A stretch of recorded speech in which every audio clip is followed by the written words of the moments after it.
This is Golf with Jay Delsing. A two-time college All-American at UCLA.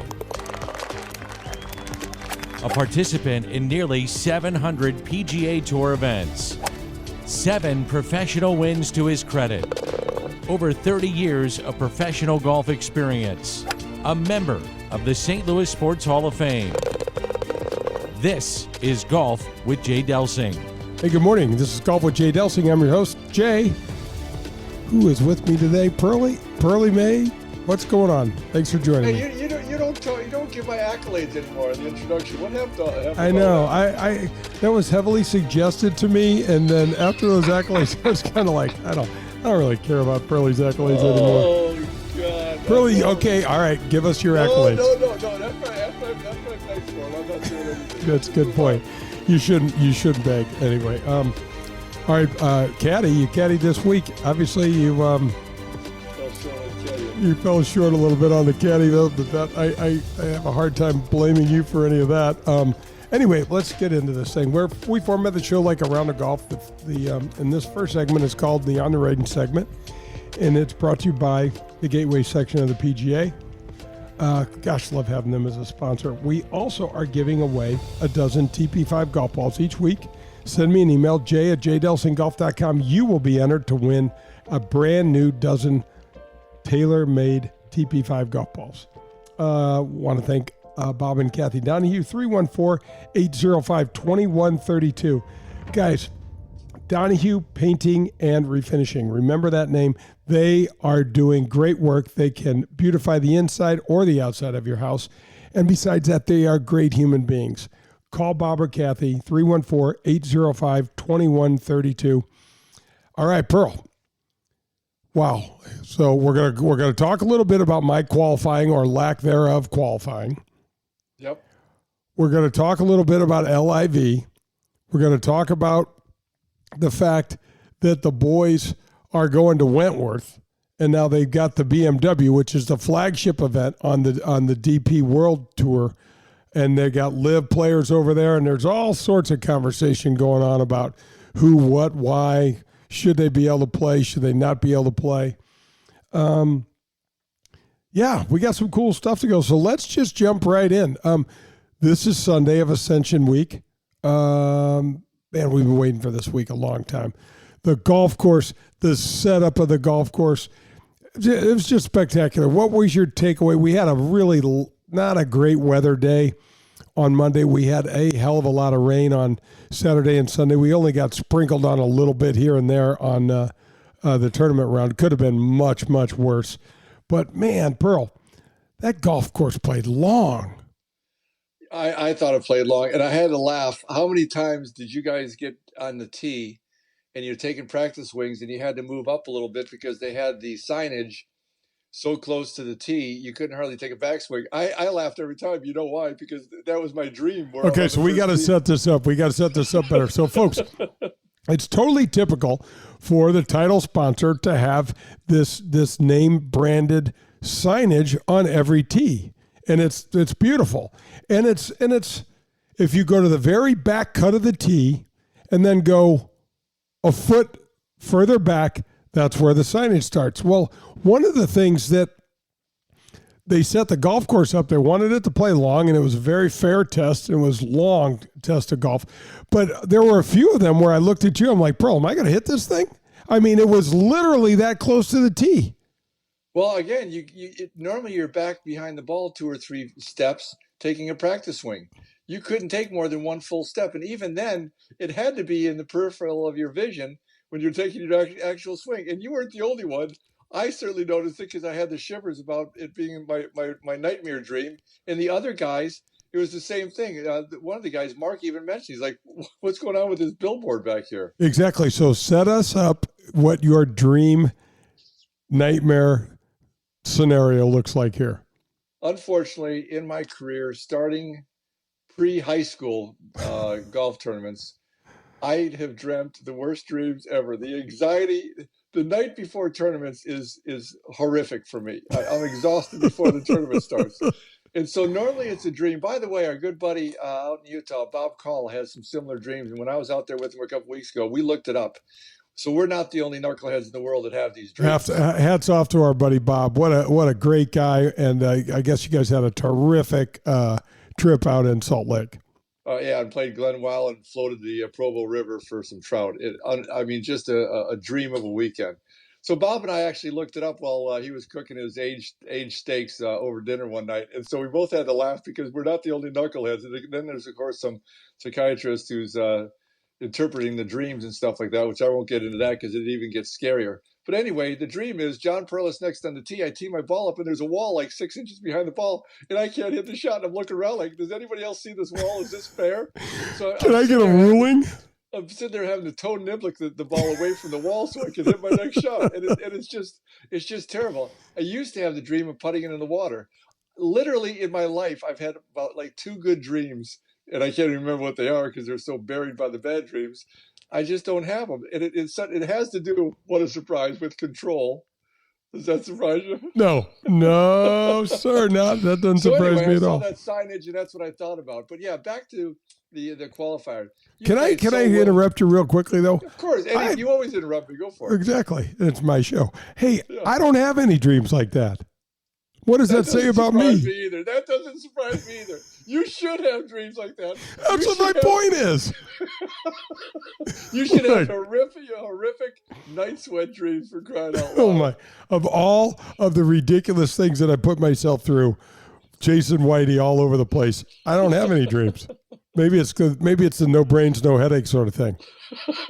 I don't know. Anyway, so let's get back to the qualifier. Well, how did you feel, Jay? Here you haven't really played competitively other than for a couple bucks with your buddies during the week in the summer. Not the same. It's not even close to being the same. Well, so explain the difference, because what's the difference? Because let's say you play for a couple $100 or you're going through the qualifier. What is the difference? Well, first of all, the Mark McGuire interview that we had on the show about a month ago helped me so much. I was so prepared for the nervousness, for the anxiety, for the adrenaline. So for me, there's something about going through this that just sets my body on fire. And I have all sorts of adrenaline that runs through my body. And it manifests itself in a lot of ways, right? So most predominantly, I want to swing faster. Most predominantly, I want to swing faster. Not that you've ever noticed this, but my backswing gets a little snatchy and quick off the ball, and my transition is a blur. If you blink it, you'll miss, and it filters down into some pretty lousy ball hitting. Those 2 components alone are enough to screw up anybody's golf swing. So, what's interesting is I hit it down the middle of the first hole. I didn't hit the drive very well, but hit it down the middle, hit a really nice iron shot, and then had the first real issue was on the putt. I looked at the putt. I had a sense for what the putt did, but when I got over the ball, everything changed, because the feel of how fast this putt was going to be totally changed my read. Meaning I needed to play a hell of a lot more break because I wasn't going to be able to hit it as hard as I wanted to, and play as little break because that speed was ramming speed, and it probably wouldn't have gone in the hole anyway. And so instead of backing off of the shot, which I should have done and regrouped and said, hey man, instead of playing a cup outside the right, you need to play a foot outside the right. Right. I just hit the putt and try to give it a little more. It's exactly a mental mistake that you don't want to commit. I mean, it's just what you don't want to do. We made the decision, verbal decision, that we were not going to miss any shots before I played. And on the third shot, I did that. Now, I'm not saying I would have made the putt, but I don't care. I don't want that. That gets checked into a mental mistake box and not into a physical mistake box. No fault of my stroke or anything like that. That was just a plan in the head that didn't go well. Talk about that for a second, Jay. I think it's such a great tip for the audience of what we mean by don't miss a shot before you swing it, before you hit it. So we're going to commit to several things. First of all, we're going to commit to a shot. We're going to commit to a target, and and whatever that consists of, we're going to see that through from top to bottom without having any sort of interruption in the middle of that stuff. Meaning, if you get halfway through your swing and something, a thought of, holy smokes, this isn't enough club runs through your head, you're going to back off and start over. It's not about being right. It's about being committed. Because as you and I know, there's probably 2 or 3 clubs that I could hit for every single shot out there. That's a great point. There absolutely is. There is for everybody. And it's that commitment of seeing it through. For the most part, wouldn't you say that the guys out there, that if they're not missing shots before they actually swing, they're probably going to have a pretty good day. There's not too many days when you go out there and you're truly committed. That's half the game anyway, is what I'm saying, competition, and maybe more. 100%. I totally agree, Pearl. 100%. And I think that's what people are talking about when they say the biggest challenge for golf is between the ears, because you wind up defeating yourself before you start, just with the way that you think or that the approach that you have. And so, but after that, we had a really kind of a screwy situation happen on number 2. It's a par 5. I hit a nice drive, but it just barely hung up in the right rough. And I just misjudged the rough. I had a sense for what to do, but I thought I was going to be able to do something else. And we didn't pull it off and wound up making a bogey there. I'm not really so convinced that was a mental error, John. Is just kind of a recognition sort of thing, because the rough was so wet and so wiry that the ball just didn't go anywhere. Well, that's one of the holes that played remarkably different than it normally plays. You can miss that thing in the rough and still have a shot and be able to advance it to that second level. But as you said, when it was that wet, that ball got stuck on the side of the hill to that degree. It was almost like a baseball bat swing. So that was tough. Yeah, I regret as caddying that, I'm like you. I saw that you could get the back of the ball, so why not go for it? But by the time you stood over it, I'm kind of thinking, oh boy, he can't really even go after this thing too much, because then if he does miss it a little bit, it's not going to go anywhere either. So that's another one of those, that was bad caddying on that hole for sure. So let me ask you this, bro. You don't caddy. You don't get out like you used to do. There's an art to this stuff for you as well, to recognizing some of these things and to getting familiar with comfortable with some of the stuff, isn't there? Oh, I definitely felt behind early on. I'd had a long weekend with the tournament myself, driven to see you the night before, and I was definitely behind the 8-ball. And again, a big challenge for me, caddying, because I know the course quite well. You've been good enough to have me out there so many times. The course just played so much different. The tees were at the tips more or less, and the golf course was so soft that it was uncomfortable. That second hole, you certainly birdied it more times than anything else, and we made a gosh dang bogey there. Yeah. That hole alone, if you make your regular birdie, you're probably in the tournament. Right. So it's just that kind of stuff. But so once you got it going, it was a lot of fun though, because then all of a sudden you rattle off 3 birdies. Yeah, Pearl, we're going to hold the thought there. We're going to have to wrap up on the range segment. I'm going to do the tip of the cap, and then we're going to pick this up on the front 9. And absolutely, we'll go right from where you were there. But I want to tip the cap today to all of our unsung heroes and all the unsung people that are involved in the tournament, that are involved. Like, I don't know if people know this, but do you know how many volunteers are working this week to make the Ascension Classic work? I don't. I certainly don't. 900 wow.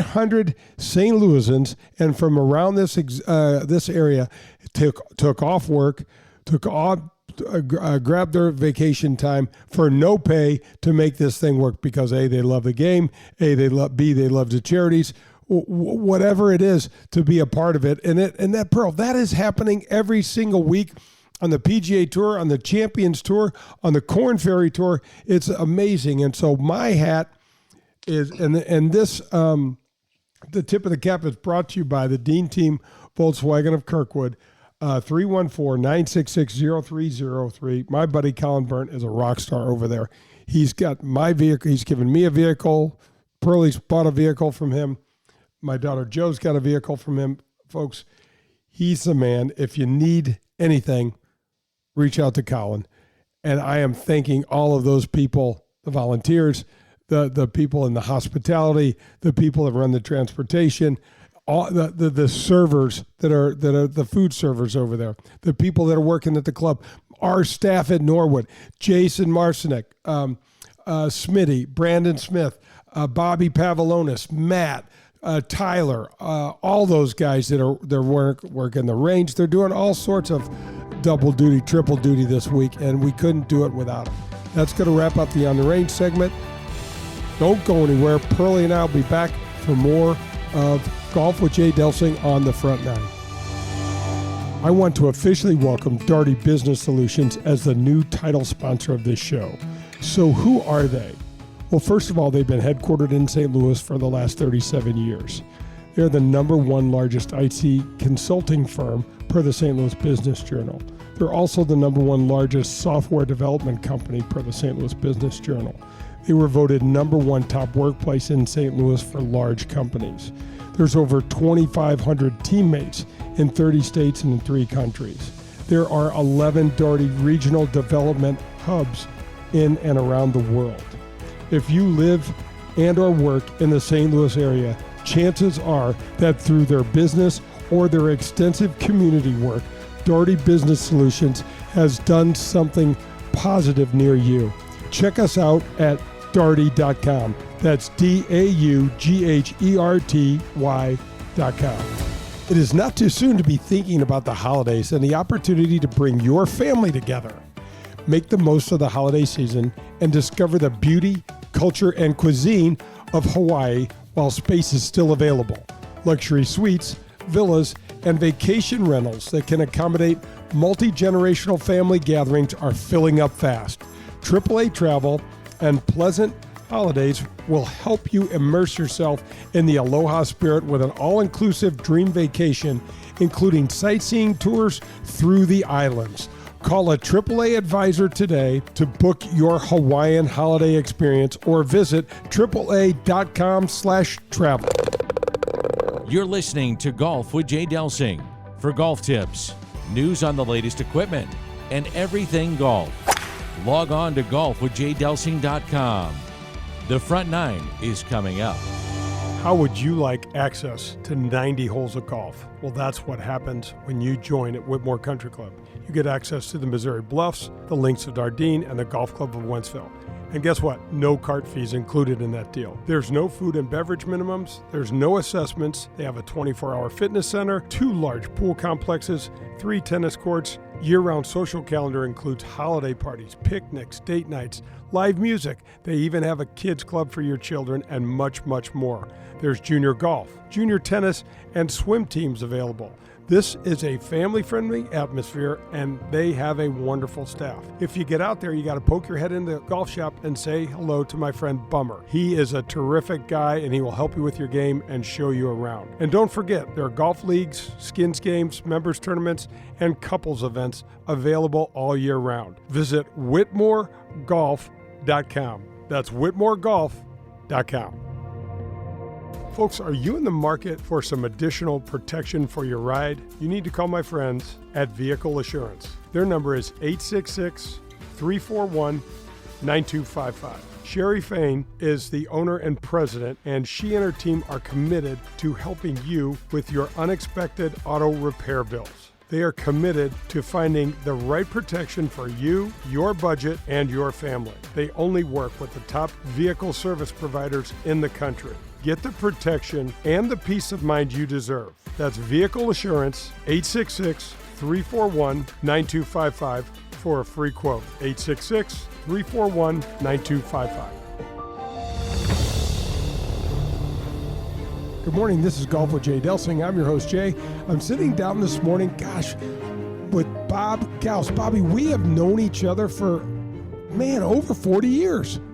At least, and we used to play a little Gateway PGA Junior golf together before high school. So, I'm 61 now, so it's definitely been maybe 45 years. That's how long it's been. Well, first of all, Pretty thanks. crazy. It is crazy, and thanks for joining me this morning. Let's tell the folks a little bit about, you have been the predominant player in our section for the last at least 25 years or so. You played in major championships. You've won just about everything there is to win around the section. But just last week, you qualified for the National Senior Club Pro. Yeah, I became a member of the PGA in 1995. I kind of waited a little too long to do that. I wish I'd started a hair early. But since then, yeah, I've been very lucky. I think I've won the Player of the Year like 10 or 11 times. I have won a lot. I've played in 7 majors, 5 PGAs, thanks to the PGA of America, a couple US Opens. And it's been quite a good run. And as you get a little older, you kind of wonder if you can ever keep it going. And then the other day, I played at Old St. Albans and played Tavern Creek, it's not easy. If you've never played there, it's a challenging little golf course, very narrow. And, I shot even part of the first day, couple bogeys, couple birdies to make it even. And second day played bogey free, and which was nice. And even in some wind with about 6 holes to go. But, when you get a little older, you never know if you can keep that stuff going. But right now, I'm hitting the ball good, and I'm even putting better. That's the best part of it. I'm putting good again. Yeah, for no rhyme or reason. Bob, this game is it's just maddening because certain components of it come and they go. But the fact that you've had the longevity, the fact that you've been in this area, and I know you do a ton of teaching, and I know you love the game and want to grow the game. Tell the folks a little bit about what your days are like, how they can hang out with you, get a lesson from you, or even just talk to you and talk about the game. Well, I'm at family golf just about every day, other than the days we play a few events. I'll start at 7:30, 8:15, give 4 or 5 lessons in the morning, take a couple-hour break, and do 3 or 4 in the afternoon. And it's hard to believe the PGA of America has tried just about everything to get people to play golf, and along comes this crazy pandemic, this COVID, and all of a sudden here we are. I've never been so busy as I've been the last 3.5 years. And so it's every day, 8, 9 lessons, do 5 or 6 on the weekends, but I'm around there. If you ever need to see me, that's where I'm at, Old Family Golf, every day. There's a bunch of us there. We march along. It's pretty impressive what's going on right now with the golf business. It really is. And who the hell would have ever thought it took a global pandemic to get the boost in golf? But man, Adam Betts, our buddy, you got to take your hat off to him and what he's done at Family Golf. Well, he came along at the right time, that's for sure. And Adam's done a great job. Redid the whole building. We've put in some new putting greens. He's done more than that. It's just a nice range. Everybody likes it there. The whole crew gets along. Him and RJ are running the show, RJ Villaferrado, and they do a fantastic job. So we're all lucky after being a Tower T for, 28 years. I got lucky again. Now I'm at another great place, and I couldn't be happier. Things are good there. There's no doubt about it. Well, Bob, we so appreciate the fact that you've been in our section for so long. You've been growing the game. You've been playing the game. You've been teaching the game. We wish you all the very, very best of luck, and good luck, and keep doing what you're doing. Yeah, I hope I can keep it going for a while. I stay in shape. I'm working out. Hopefully I can, have a few more good rounds and keep it going. Who knows how long it can last, but I'm going to enjoy it while I can. I am proud to welcome the Gateway section of the PGA back to my show. Whether you're pulling into your favorite driving range, public golf course, or country club, there is an excellent chance that the staff there is part of the over 300 men and women PGA professionals at over 100 facilities that make up our Gateway section. I grew up watching so many of these fine men and women getting to the golf course at dawn, leaving at dusk, spending their entire day running events, giving lessons, and growing this great game. PGA Reach, Drive, Chip, and Putt, PGA Hope, and the fantastic PGA Junior League are a few of the examples of the programs run by these same PGA professionals. Go to gatewaypga.org to learn more, or to find your next PGA professional for your next lesson, go to pga.com. The Gateway PGA, growing the game we love. This is Golf with Jay Delsing. The Front Nine is presented by the Ascension Charity Classic, September 5th through the 11th at Norwood Hills Country Club. For tickets, ascensioncharityclassic.com. Hey, welcome back. Jay and John are here, and this is Golf with Jay Delsing. We are headed to the Front Nine, brought to you by the Ascension Charity Classic. It's here. Guys, sneak out there this Sunday. You're going to see some great golf, man. You're going to see some great golf. The golf course is perfect. The weather looks like it's going to cooperate. Get out there and watch the best players play. All right, so Pearl, we're talking about our qualifying round. Yeah, well, the other thing I wanted to bring up about the golf, first of all, you rattled off 3 birdies, so that was pretty exciting. You could have made a couple more, so you kind of got yourself back in the game, and it was fun to see you kind of get pumped up and that kind of stuff. I want to mention one thing about one of the guys we played with, Brian Cooper. Does he pound the ball or does he pound the ball? He pounds the ball. He absolutely pounds the ball. You played with him before. It's just interesting, the quality of the guys that were in that qualifier, the quality of the guys that are in the tour, in the tournament. I checked out the roster for the tournament. It is absolutely an old who's who of Ryder Cuppers, U.S. Open winners, superstars, Hall of Famers, absolutely across the board. It's almost surreal, and especially in the senior or the Champions Tour, how close you can get to these guys and you can still watch them play. They're not bombing it quite what they used to and that kind of stuff, but man, they can still flat play. The qualifying score out there the day you went through it was a playoff, for crying out loud. It's 3 under. And here's what I want you to know. That's good playing. Alan McLean, the guy that got through the playoff, went to number 2. He birdied number 1.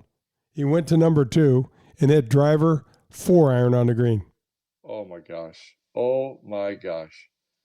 Wow. That's enough. Wow. What does it say to you, John, when I feel like I should retire after? I mean, what in the hell is that?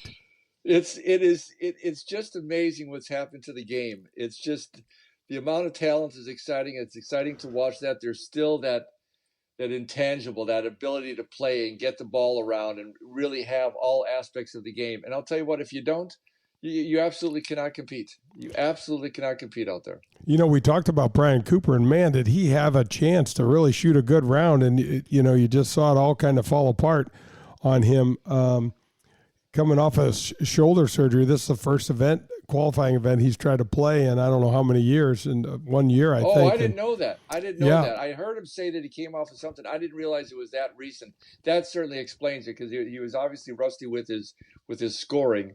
But the quality of some of the shots, the power, was just absolutely awesome. And it was fun. How is it, Jay, to see your old buddies out there kind of hanging out? Some of the guys who went through qualifying with you, other guys like Scotty Dunlop were just kind of practicing and that kind of stuff. How is it to see those guys? Does it bring back good old memories? What does it do? It brings back memories. I don't know, John. That's a loaded question. I don't, we are a high road show, but some of the stuff, it just, I feel like the guys live in such a time warp sometimes that I have really shut it down 5 years ago, 6 years ago, 7 years ago. And some of them look at me and like, how you been playing?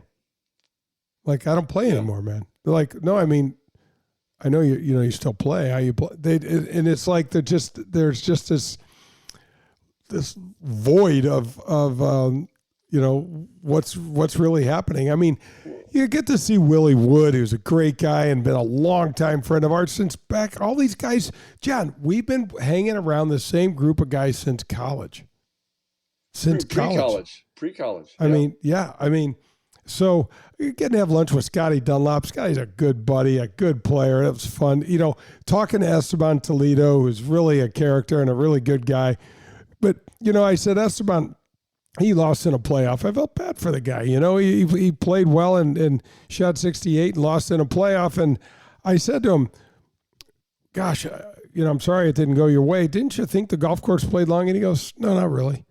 And I mean, Pearl, I know I'm as long as he is now. He's never been. And I'm like, I think I hit 5 or 6 or 7 4-irons, Esteban. And he goes, no, not really. It's not that long. He goes, I'm really straight. I go, I understand straight. I only missed 3 fairways. I was pretty damn straight too, but I still felt like it played long. And he said, nope, it didn't play long.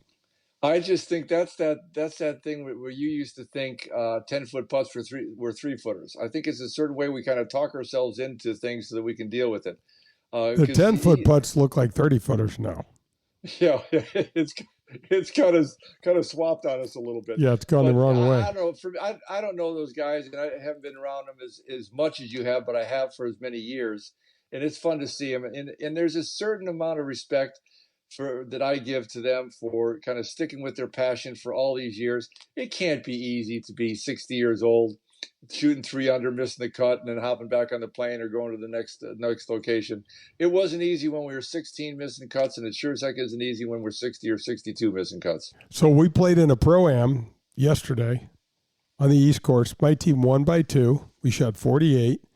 And hanging around, I ran into Tim Herron, Lumpy, great guy. Had a good chuckle with him. Ran into Kirk Triplett, who's been a good buddy of ours for a long, long time. We played college golf with him. He went to University of Nevada, Reno, and we wound up playing together a lot. And saw Billy Andrade and congratulated him on the most recent award. He got the Payne Stewart Award. Payne Stewart Award, absolutely. That's a big deal. And some of the Pearl. It's kind of like the same movie. It's like the everybody's aged a little bit, but it's all the same characters in there. It's a little strange. Well, it's interesting. We've seen this and talked about this for many years.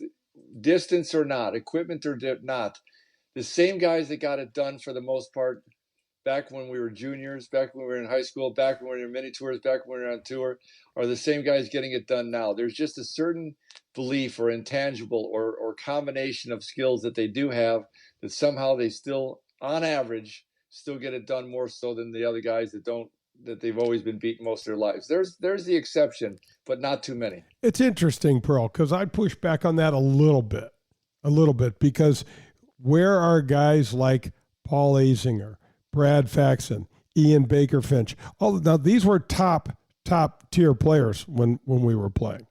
There is.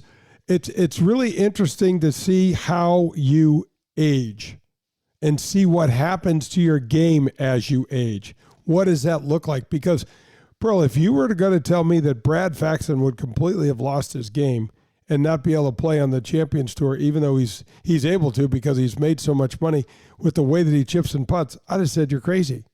Wow. In fact, yeah. And why doesn't a guy like Paul Azinger play anymore? Yeah, I don't know. Maybe it's lifestyle. Maybe it's the combination. Maybe it's the aging. And there's certainly exceptions. I agree with that. And there's other things that we've talked about through the years. But in general, no, you're right. Like you don't see a whole host of new names. The other thing about the tour that you've mentioned in the past, the Champions Tour, it's a small field. This has been getting narrowed down. We had 150 plus guys kind of on tour, if you will. Well, this is narrowed down to closer like 50 or 60, isn't it? 78 players. Yes, 78 players. It's basically half the field it used to be. So there's going to be attrition through injury, bodies shutting down on them, guys, losing interest, haven't been out there long. Hey, and some of those guys made a lot of money. They don't need to chase this money either. Well, they're not, and a lot of them aren't chasing this. A lot of them will tell you they don't have anything else to do. Yeah, right. Which is pretty interesting. Right, exactly. So, I don't know. The one thing that I forgot about, John, that was so evident was I forgot about what rain does to the scores on the PGA Tour and the PGA Tour Champions. There is no way. I totally forgot that it makes it play so much easier scoring-wise. And if we don't get some sort of it'll be interesting to see the scoring this week because that golf course playing soft is really susceptible because the greens aren't as fast and it's like throwing darts in there. Well, especially in the qualifier, you guys can pick the ball up in your own fairway. So that's a recipe for a whole bunch of birdies. Did you find that the course is speeding up a little bit? Because I don't think you're supposed to have rain the rest of the week, or are you? Well, I played the East course yesterday, and so and I won't be on the golf course anymore. But I am doing.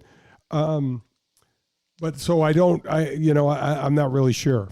I'm not really sure what that's going to look like. But John, most people think that if you have to go out and play golf in the rain, that's going to be a nuisance and that's going to screw everybody up, and it does the exact opposite. It lowers the scores. The balls stay in the fairway. There's less roll. Your drives don't roll into trouble. They stay where they land. Same with your iron shots, and it slows the greens down enough for the guys to take a little bit of a more dead aim, and if they're in doubt, they just go ahead and drill it. Well, I just hope, obviously, we hope that it's going to be a great tournament. The golf course is fantastic, and the more it can dry out and get faster, the more interesting it'll be to watch the guys get challenged by the property. Yeah, so today's the final round, and so I think, I think you can see the course speeding up a little bit each day, so it's going to be fun. It's going to be fun and a fun finish. All right, so, John, let's shift gears a little bit. I want to give a shout out to my friends. They are running the Birdies for Breathing golf tournament. It's over in Belleville, Illinois. It's called Birdies for Breathing. You can reach them at, let me find their number. I got it right here. It is 314-607-7202. Talk to Lauren Ziegler. Lauren's a great girl. She came into the Wild Crush last week. She and her husband are putting this together. And guys, support this. It's to try to end a really, really nasty disease called cystic fibrosis. And Pearlie and I know a lot about this from losing a dear friend's wife a few years back. So support them. Matt and Lauren Ziegler are great folks, and their daughter is kind of the poster child for this event, and they're doing it and with her in mind. And so I just wanted to give those guys one more shout out before their event. It's September 19th. It's at St. Clair Country Club, which is a fun golf course to play. That's where the great Bob Golby, Mr. Golf in St. Louis, you'd like to hang his hat and play over there. So visit them, check it out, and try to support that event. John, do you have anything? Do you want to report anything about Live and the Boston event? I do. I just saw some articles, and it's happening. It's happening that the world rankings of the given players that are on the tour are slipping pretty dramatically because they don't qualify within their tour on multiple fronts to get world ranking points. So I think the top guy is now down to like 23 or 24 in the world. Started with Dustin Johnson at 13, went to 16. Now I believe it's 22 or 23. So the battle continues. Norman's in there, pitching to try to get be part of the world ranking. But as we've mentioned before, there's 3 or 4 categories that the LIV tour does not fulfill relative to qualifying for world ranking points. So it's another problem. It's all these things are converging to kind of come to a head. We also had some guys at the BMW be a little confrontational. And in some ways, the media is trying to gin it up. In other ways, they seem to be respecting the privacy of the guys at least a little bit. They certainly seem to like to stir up that there's some scuttlebutt. But we had an incident a little bit between Ian Poulter and Billy Horschel. Yep. Billy Horschel, which is not a surprise, I suppose. They're both kind of fiery guys. And there were no fists were thrown or anything like that. And I don't think the voices were raised too much. Otherwise, the media would have picked it up. But clearly there's some frustration. So, again, I think we've talked about this. This is going to take more than months, probably years, to get to the bottom of this thing. I don't know how much time we want to spend on it. It's still, I think at the end of the day, golf's going to come out ahead, but it's messy along the way. Pearl, we are going to wrap up the front nine, but we're going to jump right back on this because I read a couple articles about what John Rahm had to say, and I thought it was pretty interesting. But we'll get back to that as we get on the back nine. But this wraps up the front nine. This is Golf with Jay Delsing. Boy, is this housing market tight right now. Are you tired of having the second best bid on your dream home? Call my friend Joe Sheezer at 314-628-2015. Joe's been helping my family and I for over 30 years. He closes millions of dollars of business every year, and he will help you understand the importance of a pre-approval letter, inspections, and pricing your home or your offer just right. If you need to buy or sell your home, Joe is your guy. 314 314-628-2015. That's 314-628-2015. After my knee replacement, I was able to swing the golf club again without any pain. SSM Health Physical Therapy guided me through the rehab process, and when I was ready, one of their specially trained KVS certified physical therapists put me on the 3D motion capture system. It was awesome. They evaluated my posture, alignment, and the efficiencies of my swing. They gave me golf-specific exercises to help make my swing more efficient and repeatable. Call 800-518-1626. Tell them Jay sent you for special pricing. Your therapy, our passion. Powers Insurance is a family-owned agency right here in St. Louis that specializes in providing personalized coverage for the client who has a lot going on. At Powers, they understand that you and your life do not fit in a simple box. So guess what? Neither should your insurance coverage. Go to powersinsurance.com or call 314-725-1414 and ask for Tim Davis. That's powersinsurance.com. I want to tell you about a family-owned and operated golf business that's been right here in St. Louis for over 40 years. I'm talking about Pro-Am Golf Center. That's right, Pro-Am Golf Center.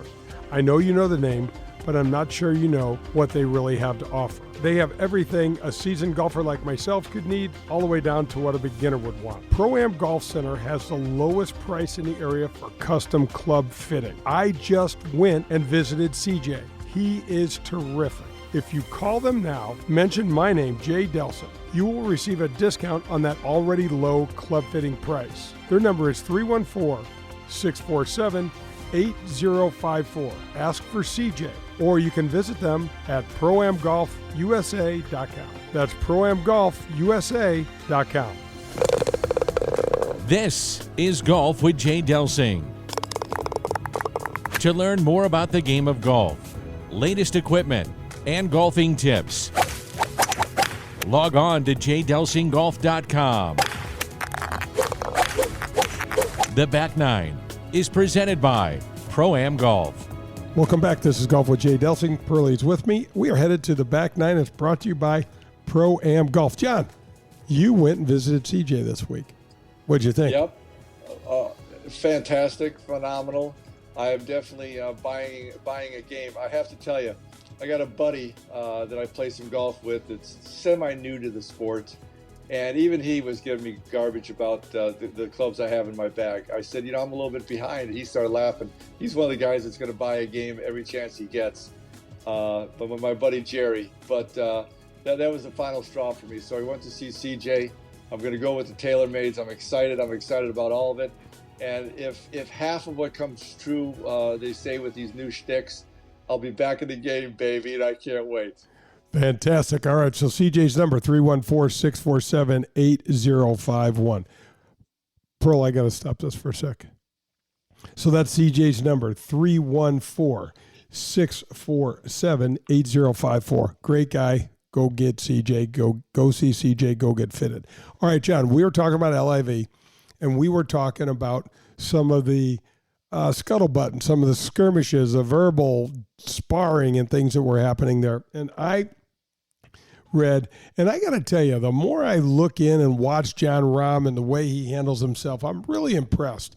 He's a super fiery guy, and I didn't know what to expect off the golf course with him, but I'm really impressed with how solid a citizen he is and how thoughtful some of his responses are to a lot of the there's some hot potatoes that these guys are tossing at the players nowadays. And he goes, look, I can understand, and he didn't name any names, but I can understand wanting Sergio to play in the field, and I can understand wanting Westwood, and I can understand wanting GMAC and Poulter, some of the guys that have helped create the DP Tour and turn it into what it is.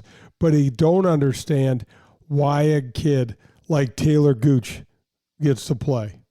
Here's a guy that's never played one event on that tour. He's never supported that tour. He gets to play now because there was a rule change, and he doesn't have anywhere else to play. And he's taking a spot, John, from one of the guys that supported that DP World Tour all year long. And that doesn't seem right. So now this guy bumps one of the guys that's played 30 events on the DP World Tour up because Taylor Gooch wants to play an event, or Matt Jones. Well, there's always that level where there's those problems, but to your point, that's where the angst is, and we've talked about this. Golfers kind of like the way things are. They don't want to see a whole lot of change. Don't move my cheese over here. So you can see all of those arguments. The other challenge that I think that's out there, as you know, and it was the hardest part of the whole playing golf for me, was there is so much time you have on your hands when you're on the road playing golf. It's unbelievable where your mind can wander to and the things you can start thinking about. Like you have some bad dreams? Well, beyond the dreams, it was just, I loved being on the golf course. I'm just, you can only practice so much. You can only do some of those things. There's so much downtime out there. And then you get to certain guys that, are right all the time. And you get 5 or 6 guys that are right all the time. And you get those guys together and there's going to be some fireworks. No, there's no question about that. So it's interesting. I mean, do you have a take on this? Do you think these guys should be prohibited from playing the BMW? No, I honestly don't have a take on it. I don't want to get personally. I don't know why. That stuff doesn't generally interest me. I know that it's going to be messy. I want to look towards things like the President's Cup and talking about the guys that just went through Corn Ferry Tour and got their card and, those kinds of things. The other messy stuff, it's normally with names that not too many people even know who the heck Taylor Gooch is, for crying out loud. So, and unfortunately for him, the track record he's got going, they may never know. So that's my, maybe that's wrong attitude, but that's my attitude. All right. Well, yeah. And I'm not really sure. I mean, none of this was all thought about when LIV came into existence and some of these rules, and never thought that there would be an application that would be this sort of divisive and convoluted and yin and yang. And so I don't really have much comment on it either. The only thing, I just keep going back to the fact that LIV is splintering professional golf, and it's in a way that is not allowing the best players to play against one another as often. And I don't like some of the things that the PGA Tour has done in response. They've further created a caste system on our tournament schedule, and it pisses me off. And we already had a caste system that I didn't like, and now they've furthered that and made it worse for some of our friends, like the John Deere Classic, like the Travelers up in Hartford. Those are never going to be elevated events. And how do they now slide further down the relevant totem pole on the PGA Tour? That sucks.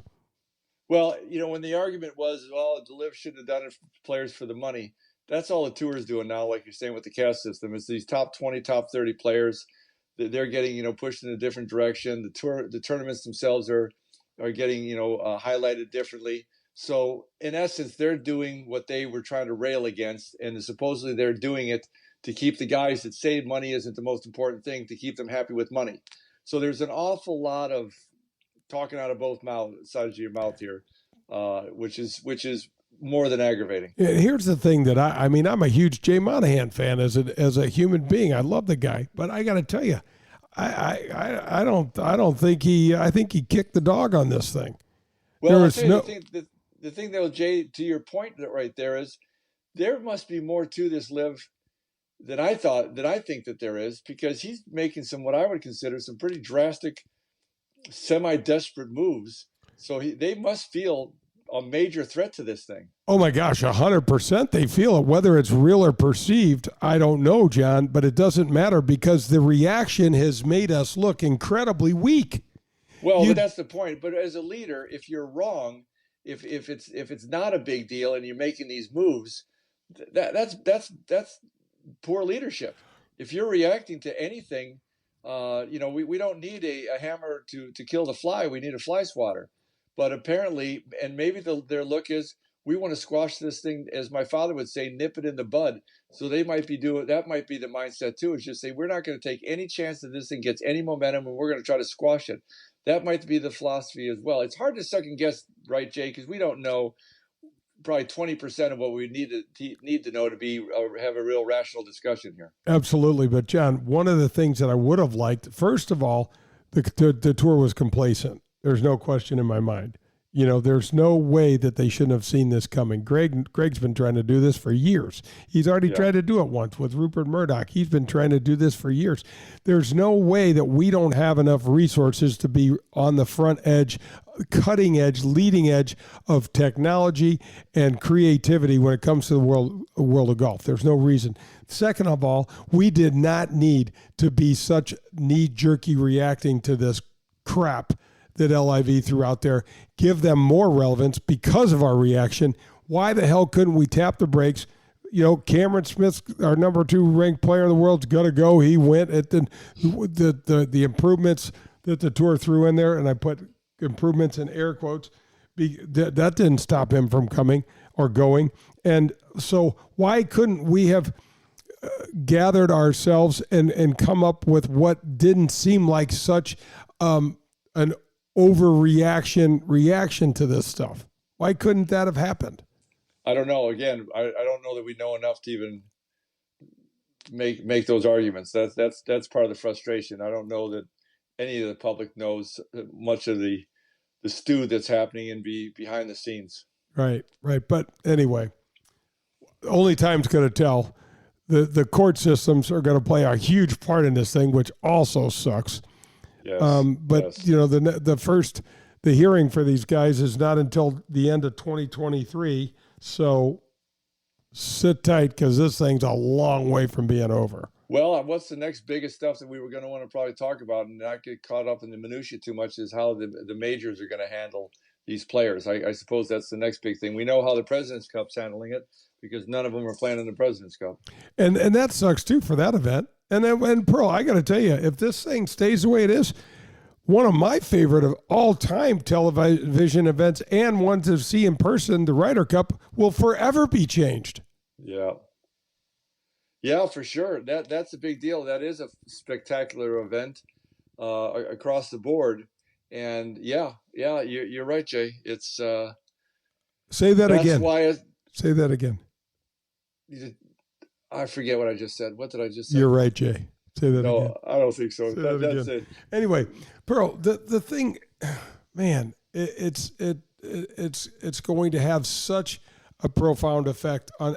Listen, we changed the Ryder Cup format back in the 70s to include all of Europe because the U.S. whipped the crap out of Great Britain and Ireland every single year. It wasn't even a contest. And by the way, it wasn't interesting and nobody cared about it. That's one of the reasons why Jack Nicklaus has a blasé record in it, because nobody cared. It wasn't interesting. So we include all of Europe. So now Seve can play, Bernard Langer can play, Jose Maria Olazabal can play, among several other great players. And it turned this thing into a hell of a fun competition where literally you were going to be flipping a coin to see who was going to win each year. I was really excited after watching Captain Stricker bring home the Ryder Cup trophy back at Whistling Straits last year because of the youth in the U.S. pipeline. I was extremely excited about that. And now with the people that we've lost, that's going to be, it's almost like, John, you almost have to put like an asterisk in the record book because of it. Well, I think so. And then we've got this President's Cup coming up. So we have similar issues going on there. And that still is lopsided. I think the record's 11-1-1 for the U.S. Winning that. So all of a sudden they've got quite the cast of characters. Now, again, such wonderful, great players, and especially the Asian contingency, is really bolstering that. So who knows? And we know the game of golf can be kind of crazy, but you definitely have a who's who versus who are we talking about? It's a tough combination, and I'm looking forward to it because it's kind of the last big event, I think, for golf on TV, other than maybe some silly season stuff. But I'm still looking forward to it. It's a great golf course. It's the end of September, so that's kind of something to look forward to as well. And it's really the second version from what Ernie Els created for the rest of the world team, to kind of bring them together differently instead of being segmented by the different nationalities. So there's that kind of intrigue. So there's stories inside the story, but it is tough to have some of the guys not be there. I got a question for you, and then we're gonna wrap this up, the back nine up. If Greg Norman, and I don't think he would have taken this, but if Jay Monahan was sat down with Greg Norman and said, "Look, we're going to do this. We're going to run January to August. You get September to January. You get September through the end of December, and we're going to try to make this. We're going to, the wraparound season is questionable anyway.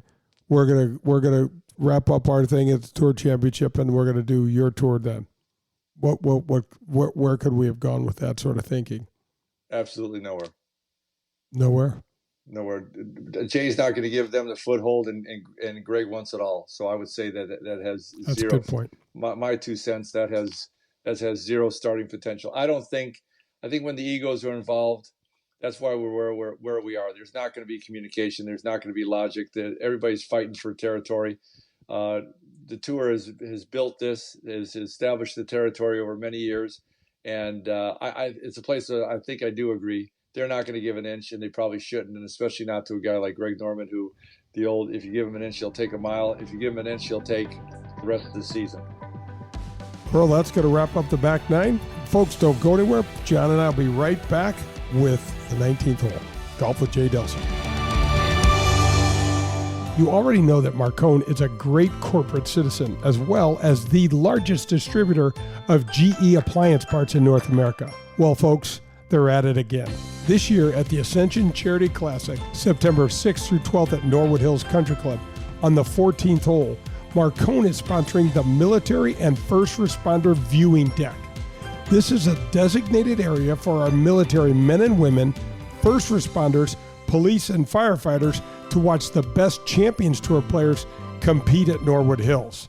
The best part is, it is absolutely free. Contact me at jay@jdelsinggolf.com or Connor Bradley at cbradley@ascensioncharityclassic.com for complete details. That's the Ascension Charity Classic and the Marcone Military and First Responder Viewing Area, September 6th through 12th at Norwood Hills Country Club. I'll see you at the golf course. Hey, this is Jay Delsing for SSM Health Physical Therapy. Our golf program has the same screening techniques and technology as the pros on the PGA Tour use. SSM Health Physical Therapy has the Titleist Performance Institute trained physical therapists that can perform the TPI screening on you, as well as use the K-Vest 3D motion capture system. Proper posture, alignment, etc. can help you keep your game right down the middle. We have 80 locations in the St. Louis area. Call 800-518-1626 or visit them on the web at ssmphysicaltherapy.com. Your therapy, our passion. I've been looking for over 3 years for the perfect place to be the official 19th hole of the Golf with Jay Delsing show, and the search is over. Please welcome the loading dock to the show. What a great place it is. It is located at the confluence of the Mississippi and Illinois rivers in beautiful Grafton, Illinois. Their patio is killer with seating for over 800, and every weekend the loading dock has the area's best live music. There's no reservations required. They have overnight lodging available, and they also have an ice skating rink in the winter months. And don't forget about the super cool Riverside Flea Market, which happens the fourth weekend of each month from April through October. If you're into antiques and collectibles, you gotta check it out. The Grafton Ferry runs directly from St. Charles County to within steps of our parking lot. Go check out the loading dock and say hello to my buddy Peter Allen. He is a great guy, good golfer, and a lover of the game. Call 618-556-7951 or visit them on the web at graftonloadingdock.com for more information on their live music schedule, the Riverside Flea Market, and more. The Loading Dock, the new official 19th hole of the Golf with Jay Delsing show. Pearl, thanks for joining me. Look forward to watching the end of the Ascension, and great to be with you, Jay. Same, and great golf in the Lou. It never gets old, and hats off to Ascension. Let's see who closes this thing out. Hit him straight, St. Louis. Hey, do you like wine? Have you heard about the hottest new wine bar in St. Louis? It's called Wild Crush Wine Bar, and it's located in Town and Country on Clayton Road, just behind the Straubs. Have you ever experienced self-dispensing wine machines? Well, they are here. The only place in St. Louis and most of Missouri that you'll find them, and it's at Wild Crush. You can choose your size of pour, and Wild Crush will pour the freshest wine in the area for you. The organic argon gas system used at Wild Crush keeps this wine pristinely fresh for up to 60 days. So if you're tired of drinking wine that's been open for a few days, come into Wild Crush for the best and freshest wine selection in the area. Go to wildcrushstl.com and come have one with us. Hey, it's me, your Uncle Cooper. Sorry to interrupt your music. I do love music, especially when it's set at a reasonable volume. You know, music is really only as good as your speakers. The same is true for minivans. A minivan is only as good as the tires it sits on. And the button on the screen there, it agrees with me. If you click on it, it'll bring you to all the Cooper minivan tires that'll make your minivan a really good minivan. Go with the Coopers! Cooper! New message. What up, what up? It's Heather's cousin. You dated her in college, or maybe you were just in the same class. Anyway, I heard you bought a boat, my man. Let's hit the water. Oh, and Heather told me you always liked, snacks and stuff, so I could totally bring some chips. When you get a boat, you also get new friends. Make sure Progressive's one of them, and get coverage today for as little as $100 a year. Hey, also, I'm a little short on cash, so can you cover the chips? Thanks. I can see why Heather liked you. Progressive Casualty Insurance Company and affiliates. Annual premium for basic liability policy not available in all states.